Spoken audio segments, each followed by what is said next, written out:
But we begin with Tropical Storm Elsa drenching the East Coast. Before Elsa even hit New York, thunderstorms soaked the city, causing flash floods in subway stations. Now the Northeast is bracing for possible tornadoes after more than a dozen were reported from Florida to Virginia.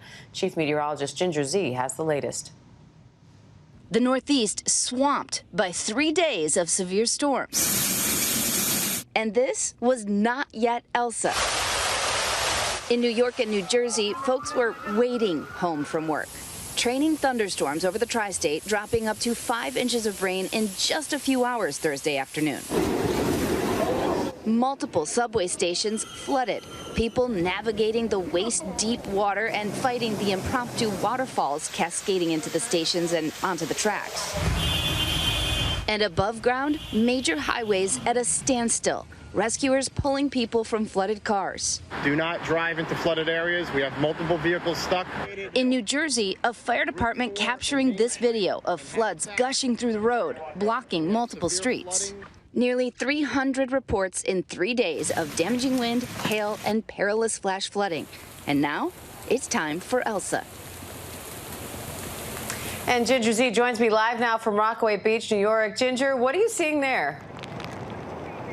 Yeah, so now we still have the showers. They're much lighter than they were earlier. You can see behind me the surf is pretty high.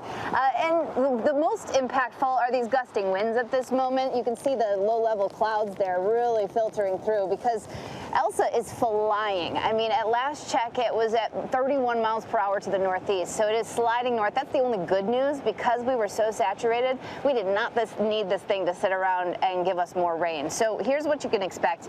Tornadoes are still a risk, but I'd say flash flooding's #1 risk for the Northeast. But I wanted to share with you this video from Jacksonville because almost every state that Elsa touched, they had a tornado. And so this was from an EF1, 110 mile per hour winds. Really amazing to see that from a surveillance camera there. And then I wanted to share with you where the movement is going and how we track it all from this point forward. So let's go ahead and start it. It has moved mostly into Connecticut, Rhode Island, and Massachusetts. It is just wrapping around on the backside, though, in parts of New York and, of course, western Connecticut. But as this slides to the northeast, as I said, it's moving very quickly.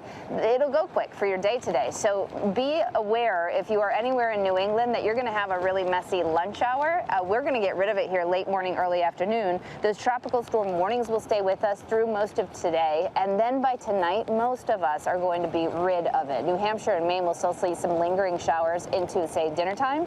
But after tonight, we will finally let Elsa go. The flash flood watches, I do want to emphasize, even if you're not going to be coastal getting all that wind, you could see another 1 to 3 inches, some places 4+. And on top of what we already had, I've been saying it all morning, but if you take a saturated ground with 6 fresh inches of water, and you even get a 45 mile per hour wind, a root system that's not doing well in a big tree can easily topple. So that is still a significant risk this morning. And we have got so much more. I cannot wait to be done with Elsa, and I'm sure many others feel the same, Diane. That's for sure, Ginger. Is it unusual for a storm like this to stay this strong as it travels from Florida all the way up to the Northeast? What was pretty remarkable to me was how well it held together over land. You have to remember that once it made its way through Cedar Key or that Big Bend area of Florida, it was over Georgia, South Carolina, and North Carolina before getting to the Delmarva Peninsula and touching water again. #1 fuel for a tropical storm is warm water. It was not getting any of that fuel. So it had a very strong core, and now it has a very quick movement, thankfully, because we did not want to block this thing up. All right, get out of here, Elsa. Ginger Z, we appreciate it as always. Thank you. Thank you.